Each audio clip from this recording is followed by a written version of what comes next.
This is Extreme Outdoors with Rob Carter, driven by Extreme Power Sports Columbus and Opelika. So this was our first episode of Extreme Outdoors, driven by Extreme Power Sports. Thank you so much for watching. We really do appreciate that. Please follow, like, subscribe, because we're going to be going over all things power sports. So we're going to be focusing on motorcycles, ATVs, side-by-sides. Later on in the year when it warms up, we're going to have Sea-Doos and Sea-Doo switches. We're going to go riding with people. We're going to get video, and that's another thing too. If you ride and you want to be on this show, swing by and talk to us. We will definitely love to hear your story or why you like these machines and want to hear how you use them. If you have any footage, same thing. We want to see what you use these machines for. And once again, if you're a customer of ours and you want to tell us your story why you come here, please reach out to us here at Extreme Power Sports in Columbus. Thank you so much for watching. We really do appreciate it. Now that football season's ending, what are we going to do for fun? What are you talking about, guys? That just means it's spring riding season. He's right. Riding season starts now at Extreme Power Sports, Opelika, and Columbus. Whether it's on-road with motorcycles, slingshots, spiders, or Rikers. Off-road with dirt bikes, ATVs, and side-by-sides. Or on the lake with Sea-Doo and Sea-Doo switch. So start your spring with us. Extreme Power Sports, Columbus. And Extreme Power Sports, Opelika. Oh, I thought we were throwing the football like last year. Welcome to Extreme Outdoors, driven by Extreme Power Sports. I am your host, and welcome to Extreme Power Sports in Columbus, Georgia. Now, why are we doing a podcast from an Extreme Power Sports dealership, all right? Well, this is why. It's because every one of the guys that's here, this is their lifestyle. They love these machines. They ride, they experience this stuff every single weekend. It's just part of their everyday lives. And what's cool is that we get to see all the new side-by-sides, motorcycles, personal watercraft before anybody else does. So that's why we're doing this podcast, to show you what our employees are really, really excited about here at the dealership, and also to show you what's new that's dropping in dealerships everywhere. Right, downtown Bill Brown? That's right. Welcome, downtown Bill Brown. He is the Prince of Phoenix City, the King of Ladonia, and he is my co-host right here. Now, Bill, What's up, bro? How long have you worked here at Extreme Power Sports total? 12 years, going on 13 total. See? Our employees have been here for, and if you can talk to a bunch of the guys here, most of them have been here for over a decade. And the reason why is because we all have a lot of fun here. A lot of fun. Now, Yes. What is some of your favorite riding? Like, what do you like to jump on when you do jump on something? I think it's going to be the Raptor 700R. Oh my God, I'm so glad you said Yes. that and not what I thought you were going to say. What was you going to think? I can't say that. It's PG-13. Okay. So Whisper Raptor it 700. So and good thing that you talked about the Raptor 700 as well, Yes. because it is the 70th anniversary of Yamaha. Yes. And I think this year they just released a new 70th anniversary edition colors, and we're going to be talking to Chris Bruno from Yamaha a little bit later, and he's going to tell us all about that. You like jumping on the Yamaha Raptor? Is it just because straight speed, that kind of thing? It's the speed of when you hit the gas, something might bad happen. Something might bad happen. Something might bad That's a happen. good thing to tell. Okay. Y'all, this is a lot of fun. Be careful because you might die. It's the rush. It's the rush of hitting that gas. Now, one thing that's cool about Yamaha is that they do have a bunch of really, really cool colors. What are some of your favorite colors? It's going to be the red. Oh, so white. the 70th anniversary Yes, edition. I like that. Well, Go Dogs. you keep bringing that up, so we might as well go talk to Chris Bruno from Yamaha, so he can tell us all about that 70th anniversary edition and those colors. So let's go cut to Bruno real quick. Here's Chris. We are back at Extreme Power Sports in Columbus. I am Rob Carter, and we are heading upstairs to our second deck. And I shouldn't have ran. Oh my God, I'm in my 40s. I know better than this. All right, here we go. Back upstairs to the second deck to talk about Yamaha and what is new with them in 2026. But I'm not going to talk about it. My buddy Chris Bruno from Yamaha is. Bruno, tell him what you do. Chris Bruno. I'm district manager with Yamaha here in Georgia. I've had this territory for 21 years. All right, Chris, what is the most exciting thing that Yamaha is doing in 2026? I think the most exciting thing about this year for Yamaha is our 70th anniversary. And we've got a couple of models that are going to represent that in terms of a red and white color scheme. So if you're a fan of the R3, R7, R9, R1, the YZs, the Raptors, the YFZ 450, you've got a really cool white and red, color livery. So that looks really cool if you're a Yamaha fan. So this year, did Yamaha do any redesigns or did they add any new tech that our customers should be excited about? Yeah, so I would say if you're a fan of the YZ450, that bike had a pretty big redesign, right? So new frame, updates to the clutch, hydraulic clutch. The motor, the bike is now, I would say, a little more manageable to ride. So I think we've made some real improvements on the 2026 YZ450. What about street bikes? The R7 had some big upgrades, right? So we now have the chip-controlled throttle, which allows us to have now the EFI modes. So before, it was kind of a very analog motorcycle, and now you've got the ability to have a sport mode and kind of a cruise mode, if you will, right? And the difference between the two, the throttle response, is just much more exciting in that sport mode. And anything new with off-road? The big change would be for the Wolverines. We now have an unlocking rear differential, which for many years we've been asked to have this feature on the machine. Took us a little while, but we now have that available on the Wolverine products. That's kind of cool. And if you want to check out any new Yamahas, just swing by our dealership at 2990 North Lake Parkway in Columbus, or you can just shop online at extremecolumbus.com.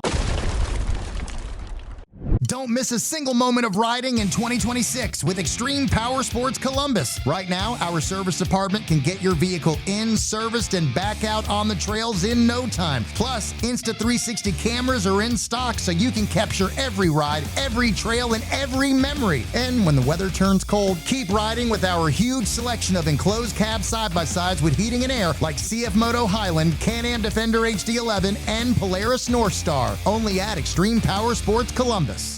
And we're back at Extreme Outdoors, driven by Extreme Power Sports. Now we're joined by Tanner. He's one of our service advisors here at Extreme. Now, Tanner, you don't ride as much as you did before, but what's really cool is that this dude has like a herd at the house. I've never seen a guy with so many kids, but what's amazing is that it's like all the kids are riding machines right now. Yeah, we've got, even the 2-year-old is getting used to riding the little four-wheelers, but my 4-year-old, my 7-year-old, my 10-year-old, and my 13-year-old. God, that's a lot of machines, dude. Like, like where do you put them all? I got a shop outside. Oh, thank God. We keep them inside. We keep them nice and ready to go all the time. So which one of the kids like really likes like you're like, all right, this one's going out with me every time I go out? Probably my 4-year-old, but my 2-year-old doesn't let me get out of the house and go down to the shop without following me down there. Oh, yeah. You got any of them on dirt bikes yet? Not yet. Not yet. So just quads. My son's 13. He rides a dirt bike sometimes. He rides a dirt bike sometimes? He does ride the dirt bike. And which dirt bike does he usually? Kawasaki KLX 110 is what we have. And that one's mine, actually. That's the one I like to get on and chase the kids around when, I got about an acre and a half, and I don't have a lot of grass anymore. So when I'm riding around with them, I like to be on my little 110, chase them around. No clutch, so I can carry the baby on there, ride, with everybody. Now you got a lot of kids that are doing this. Now for parents that are thinking about getting their child their first machine, because there's some parents that don't grow up riding. Right. So if they come in here and their kids have been talking about, hey, I want an ATV, or hey, I want a dirt bike. Yeah. Like, what are some tips that you can give those parents where they're not nervous coming in here thinking the worst, where they're like, no, we got, you know what I'm saying? Like, what are some things that parents can do? Definitely always never get them something without getting them a helmet first. Boom. Always start with something on the head. But just come in, have them sit on some machines, see what's comfortable as far as handlebars reaching and stuff like that. The machines with 4 wheels, you're talking go-karts and ATVs, they are going to restrict you by age, no matter what. If they're a certain age or younger, they can only ride certain machines. Dirt bikes, there's really not an age, that's more of a size thing. You bring them in, see what they're comfortable on, see if they're comfortable shifting gears, if they're comfortable operating a clutch, stuff like that. But also on top of that, bring them over to the parts department, have them put on different helmets. Helmets fit different for so many different kids. I've got a 4-year-old that wears an adult small, and I've got a 7-year-old that wears a youth large, and you don't know their head size without putting a helmet on them. Now, if I'm a parent and I'm buying the first, and I don't ride, so my kid is going to be the first one riding, and I'm like, oh God, I don't know how to work this machine.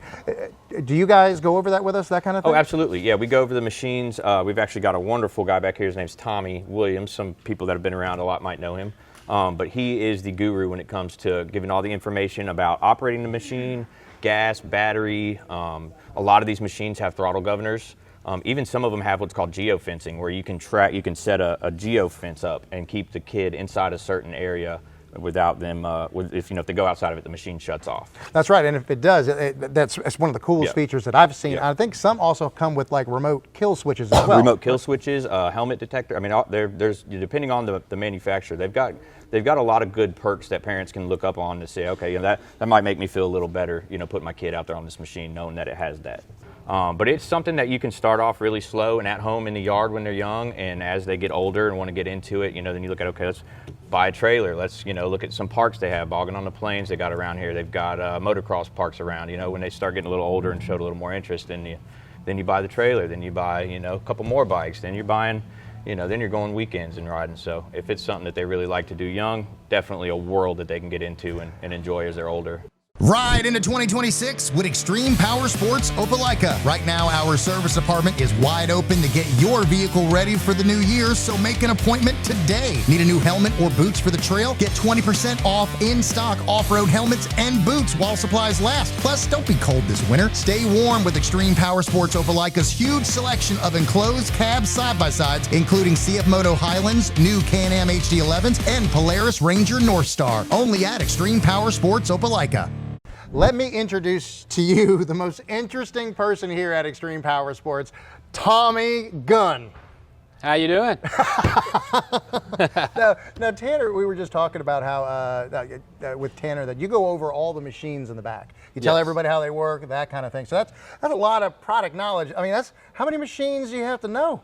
Well, I've just been here a long time, so I just, just look at them and just go, shoot from the hip. All right. So what's really cool about Tommy is that he was a stunt rider. Can you tell us about that? Like, when did you start, number one, when did you start riding? And then how long until you were like, hey, I could do crazy stuff on this, and I'm pretty good at it? It all started out in Jacksonville, Florida, where I met this stunt team, Signal 12. And I'll, ride my R6 Yamaha, just watching this dude doing a wheelie right next to me. I'm like, oh, I just broke okay, let me talk Australian one more time. Okay, here we go. Anyhow, so I'd have these dreams in my head, about doing wheelies. And one day I just woke up and was like, it's do or die today. So next thing you know, I'm doing stand-up wheelies, and just trying my hardest. And I was like, I got this. And the next thing I know, I was just walking 2 mile wheelies. I was like, all right. Wait, whoa. Walking 2 mile wheelies? Mm-hmm. Just out of the blue, you're like, you just had a dream, woke up from said dream. Yes. I was like, screw it, I'm doing wheelies today. Yep. And then you friggin' did it. Yes. Oh my God, that's amazing. All right, so how old were you when you started doing that? I was 18. 18. So when did you were like, all right, now I can do crazy stuff? When did you finally realize that? It all started when I went to the stunt spot and I watched dudes stand on their tanks, turn around backwards, skiing off the side, and I was like, I got this. So I'd say probably about a week later, I was doing all the same things they were doing. Did you ever start touring with like a team or anything like that? I did. So we would go to drag strips like all over Florida. I ended up doing my first stunt show. I think I was at age 19 at Jack's Raceways. And it was the first time I did a high chair wheelie, believe it or not. So what exactly is a high chair wheelie? So it's basically, we don't have a bike over here. So you sit on the tank right there and you throw your feet over the windshield. And then you just give it a lot of gas, and then you got your legs like dangling off the front, and then you're just riding a wheelie. Now, we're not going to recommend you try this. Don't try this at home. And I'm assuming that, I mean, you had to have had some close calls. Like, did anything yeah, absolutely. Right. Well, I'm glad you're here. Not really that much though. As I progressed, confidence. That's later, why confidence. I had a lot of confidence back. I was really young. So when I fell, I just get back up and just hop on the bike and keep doing it. Now, if somebody wants to do something like this, so let's say you got a guy that's been riding and thinks, hey, I might want to try doing wheelies and doing stunts. What motorcycle would you recommend? Like, seriously? A starter motorcycle. To do wheelies, you really want a 600cc bike. And why is that? Just you need that power? It's in the middle, because a 1000 is a little too much, which, I've done both. But a 600 gives you enough power to get the front wheel up, which I actually stunt ride a Navi right now. So which is a 110cc bike. I mean, you can really do anything you want to, but it just really depends on what bike you have you know. Now, what is your choice? Like if you were going to come out of retirement, A start 600. Doing, so what A bike is CBR that? 600. CBR double 600. R. And since you were a professional stunt rider, that means you know a thing or two about safety. Absolutely. So if anybody has any questions about helmets or if they need any advice about riding, you can do that, right? Yes. So like for a new rider, like if I get a motorcycle, what are some of the things right off the bat you would say, hey, these are things you really need to focus on when you get your first machine? Number one, don't ride over your head. If you want to ride over your head, you got to have confidence in that. Two, you want to make sure you wear a good helmet. And when you look at the price of a helmet, ask yourself, how much is my head worth when you buy a helmet? And then you want to wear gloves. Gloves are a big one. I got messed up hands from crashing a lot. And a jacket, of course, and pants and boots. And that's for a motorcycle. Now, like for a side-by-side, first-time rider with a side-by-side. Of course, wear your seatbelt. And you don't want to go around corners too fast, you know, in ruts. And you also don't want to push, you know, your limits on it. You just kind of want to work your way up. If you're wanting to do performance side-by-side action and stuff like that, you just want to make sure you slowly work your way up to that. You know, that way your mental state is prepared for what's next. And by the way, if you ever want to go down rabbit holes, that's the guy to come by here and talk to. Oh yeah, I Tom, like rabbit holes. Yeah, Tom, thank you so much for talking to us today. I appreciate it, brother. Thank you. Yeah. Oh, we got to do that. We got to check this out. This is we can't mess this up. Boom, that was a good one right there. That one hurt. Yeah. Now that football season's ending, what are we going to do for fun? What are you talking about, guys? That just means it's spring riding season. He's right. Riding season starts now at Extreme Power Sports Opelika and Columbus. Whether it's on-road with motorcycles, slingshots, spiders, or Rikers. Off-road with dirt bikes, ATVs, and side-by-sides. Or on the lake with Sea-Doo and Sea-Doo Switch. So start your spring with us. Extreme Power Sports, Columbus. And Extreme Power Sports Opelika. Oh, I thought we were throwing the football like last year. And we're back, and we're welcoming LaDawn to the show. What's up, LaDawn? How are y'all? All right, so LaDawn, as all things outdoors, I mean, God, how long you been riding? Man, since the 90s, so 30 plus years. And I want to say you know everybody in Harris County, too. I know everybody in 3 counties. And what that means, he knows where to ride. Because that's one of the biggest questions that we get here, especially for new riders. No doubt. Where can I take my my ATV or my side-by-side? Because if you're spending all this money, you got to bring it somewhere. Got to have somewhere to go. So where do you go? Well, easy answer. So, you know, there's a lot of us that spend a lot of money to do so. You know, I'm on several hunting leases. Okay. You only hunt about half the year. Well, guess what? You Ride. have 6 months to ride. You know, we have 20 plus miles of trails on one of our clubs. Holy God, dude. So it's amazing local stuff. So how do you find people like that? You just got to jump out on social media, that kind of thing? Yeah, that's a good start, man. There's local hunting pages. Some people allow ride-only members. You know, they'll pay for a member while you're not hunting and taking up their deer space, you know, so lots of ways to go, man. You know, right down the road, 40-minute drive, bogging on the plains is a favorite around here, man. It's got good trails, it's got plenty of mud if you want to get stuck, it's got rock walls, man. It is legit. Now, where's your favorite type? What's your favorite type of riding? Is it mud riding? Yeah, you know, man, I like a good dirt road ride. I like a pretty easy ride. You know, we'll get a dozen, 14 side-by-sides, four-wheelers. We may have 80 people. You know, we'll ride 15 minutes and we'll stop and, you know, take a break. Now, I think we know people that go for rides that they go down streams like for miles. Oh yeah, absolutely, man. And so for those riding, the same thing. Just jump on social media, ask around, you'll probably find those places, right? 9 out of 10 of the places that you're going to be able to ride local is going to be some hunting properties. So, you know, if you go to riding on somebody's hunting land, you go to riding on it without, you know, the approvals, a heads up, you know, you're going to jail. But like I say, off season, most people that are on those clubs have side-by-sides and they utilize it. That's how we keep our roads knocked down so we don't have to bush hog. We ride them. So, for hunting or riding, that kind of thing, what machine do you normally lean towards? Like if somebody comes in here and go, hey man, I just want to do some of that riding out there, just like you said, I want to go through creeks and trail ride, not necessarily get in the mud, what would you lean towards? Man, anything utility is going to be a good, you know, dirt road rider, a normal trail rider. If they're wanting to do a little more than that, you know, we're going to start pushing, you know, your Mavericks or Razors or, you know, whatever brand you like. better suspension, more horsepower, you know, so you start doing some mountain, some Tennessee riding, you know, some deep creek riding, you need more horsepower, you need more ground clearance. Now, if you can recommend any other place, like where would you tell somebody to go if they lived around here? Hey, you want to go to this part, whether it is bogging on the plains, Yep. or is there a place outside that's even further that Yeah, you might recommend? bogging on the plains, you got your bogs and boulders over toward Andalusia. Indian Mountain is in North Georgia. That's a big one. I've heard a lot of our customers go to Indian That's Mountain. the fan favorite for the last about 2 years. Closest, you know, mountain terrain. Man, lots of people around here, Tennessee, man. You got probably 10 parks in southern Tennessee. How long is that ride? So I mean, you can be there in, you know, 7 hours, and you can ride. Man, some of these things you can go through 5 towns. You stop at gas stations to fill up with gas. It is. You can jump park to park on the road. You know, you can put tags on these now. So there you have it. If you come into this, if you get your first side-by-side or ATV and you're looking for a place to ride, come in here, talk to LaDawn, and talk to any one of the other guys out here, and we'll definitely point you in the right direction so you can find a place to actually enjoy your new toy. I like the way that rhymed. Thanks, LaDawn. Appreciate you coming by. Right on. Yep.